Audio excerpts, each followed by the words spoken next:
dari Bapak Joni, almarhum Joni Nenggolan. Ya, Pak Joni Nenggolan, saya dengar Institut Alkitab Rema di GKI tahun 92, tamat 95 gitu kira-kira ya Bapak Ibu Saudara. Dan dia juga pernah jadi ketua muda-mudi di Medan Timur ya, saya wilayah Medan Timur. Saya juga tamat institut dari IAR tahun 92.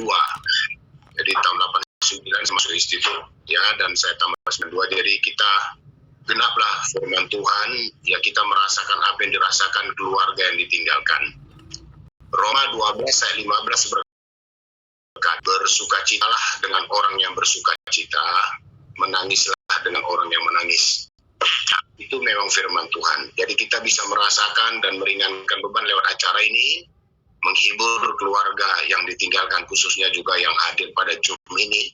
Biarlah hari ini juga bisa dengar suara saya. Ya, sangat bagus Pak, sangat bagus. Ya, bisa. Biarlah semua keluarga yang ditinggalkan tetap kuat, tabah, karena memang namanya meninggal itu rahasia Tuhan, itu misteri, kita nggak tahu, kita juga kapan kita dipanggil Tuhan menghadap Bapa di sorga kita nggak tahu, tapi yang jelas kita punya pengharapan yang pasti dari Yesus Kristus. Orang yang mati dalam Tuhan itu memiliki satu pengharapan yang mutlak, pasti.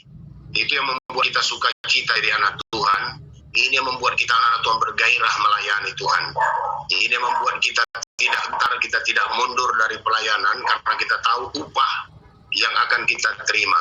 Amin, Bapak Ibu Saudaraku. Amin. Biarlah sungguh-sungguh. Saya juga mau menguatkan lewat firman Tuhan ini. Saya dari Batam. Saya perkenalkan sedikit nama saya. Saya Pendeta Binantun Barat. Ya, Ibu dari Hong Kong, Bu Elizabeth Sinaga. Ya, kalau nanti singgah ke Batam, singgahlah di gereja kami. Bapak Ibu Saudaraku, saya sudah menikah, istri 1, anak 3. Jadi saya bersyukur kalau Tuhan tempatkan kami di Batam, di Gereja Kemenangan Iman Indonesia. Nah, Bapak Ibu Saudaraku, hari ini saya mau sharing firman Tuhan dari Pengkhotbah 3 ayat 11. Pengkhotbah 3 ayat 11 berkata, Ia membuat segala sesuatu indah pada waktunya. Dikatakan Ia membuat segala sesuatu indah pada waktunya, bahkan Dia memberikan kekekalan dalam hati mereka, tetapi manusia tidak dapat menyelami pekerjaan yang dilakukan Allah dari awal sampai akhir. Memang kita nggak bisa menyelami pekerjaan Allah. Kadang-kadang yang muda duluan menghadap Tuhan, yang tua belum. Ini namanya misteri Tuhan. Kita nggak bisa menyalahkan Tuhan dalam hal ini. Biarlah kita tetap bersyukur. Biarlah kita tetap senantiasa kuat. Karena memang waktunya Tuhan pasti lebih baik. Firman, Ia membuat segala sesuatu indah pada waktunya. Ada waktunya kita melajang, ada waktunya kita nanti dikasih istri atau suami. Semua indah pada waktunya. Ada waktunya orang dikasih anak, ada waktunya belum dikasih anak. Ada waktunya kita menangis, ada waktunya kita tertawa. Ada waktunya kita lahir, ada waktunya kita meninggal. Tuhan membuat ini semua indah pada waktunya. Waktunya Tuhan pasti yang terindah. Tetapi kita manusia nggak dapat menyelami, nggak mengerti kita. Kita nggak bisa mengerti sepenuhnya pekerjaan yang dilakukan Allah dari awal sampai akhir. Biarlah kita percayakan saja hidup kita sama Tuhan. Saya percaya Filipi 1 ayat 6 berkata, kita semua membaca itu, Paulus berkata, Ia yang juga yang akan meneruskannya sampai pada akhirnya. Amin. Amin. Nah, Bapak, saudaraku, biarlah khususnya keluarga yang ditinggalkan. Saudara kita Joni Nenggolan, biarlah keluarga dikuatkan, dan kita nanti pun akan berjumpa kembali di rumah Bapa di surga. Biarlah kita tetap bersyukur dalam segala hal. Jangan mengeluh dan jangan berduka cita berlebihan seperti orang yang tidak punya pengharapan. Amin. Amin. Nah, Bapak Ibu, mari kita baca juga dari 1 Tesalonika 4. 1 Tesalonika 4 ayatnya, kita baca 1 Tesalonika 4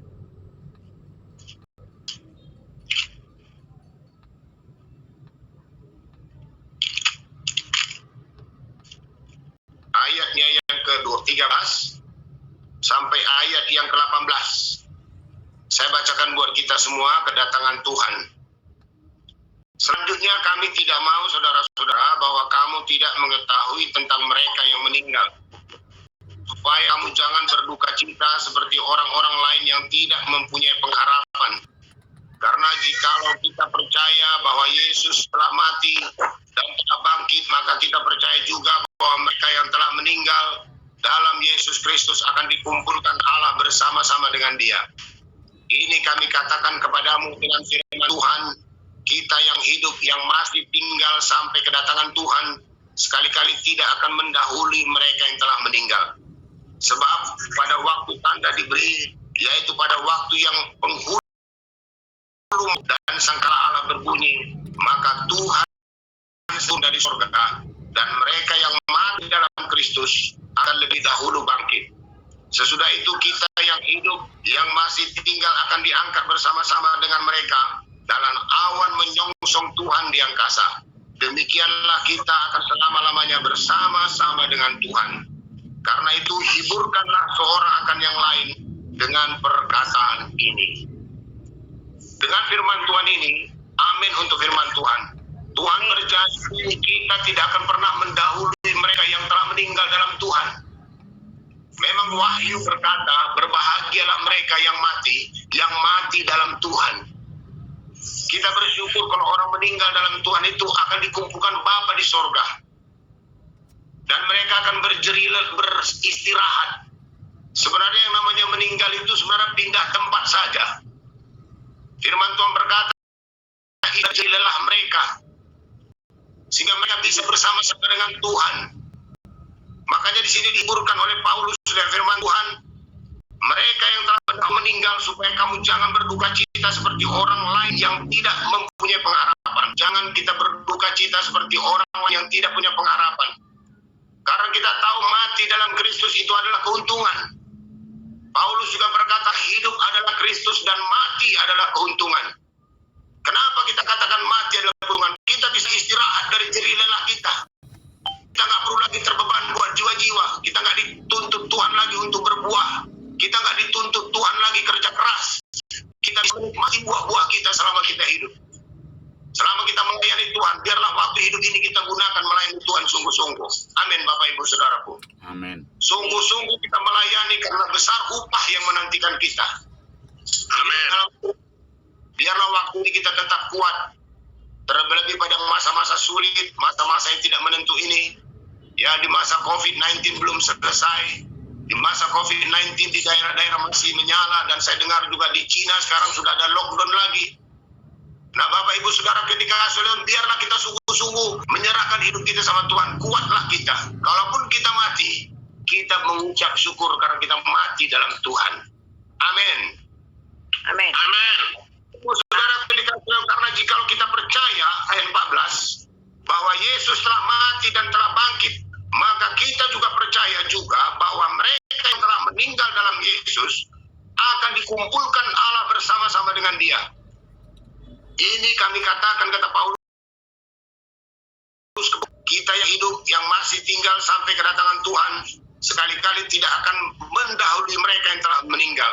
Artinya kita akan menyusul mereka di angkasa. Nanti kalau Tuhan Yesus datang, orang-orang yang meninggal lebih dahulu dalam Tuhan akan bangkit dan mereka akan lebih dahulu masa rapture, masa pengangkatan. Dan mereka juga akan bersama-sama dengan Tuhan, baru kita menyusul mereka. Sebab pada waktu tanda diberikan, yaitu pada waktu penghulu malaikat berseru dan sangkakala Allah berbunyi, maka Tuhan sendiri akan turun dari sorga, dan mereka yang mati dalam Kristus akan lebih dahulu bangkit. Sesudah itu kita yang hidup yang masih tinggal akan diangkat bersama-sama dengan mereka dalam awan menyongsong Tuhan di angkasa. Demikianlah kita sama-sama dengan Tuhan. Karena itu hiburkanlah seorang akan lain dengan perkataan ini. Harapan saya keluarga yang ditinggalkan tetaplah terhibur. Khususnya adik Bapak Joni Nenggol yang hadir pada saat ini. Harapan kita semua biarlah mereka terhibur dengan firman Tuhan ini. Karena kita tahu penghibur yang sejati adalah Roh Kudus. Roh Kudus akan menghibur keluarga, dan saya percaya dengan adanya Zoom ini pun kami rekan-rekan dari Bapak Joni Nenggolan merasakan apa yang dirasakan keluarga. Saya bersyukur ya kami dari Batam dan saya lihat ada ibu kita, Ibu Sinaga dari Hong Kong dan juga dari teman-teman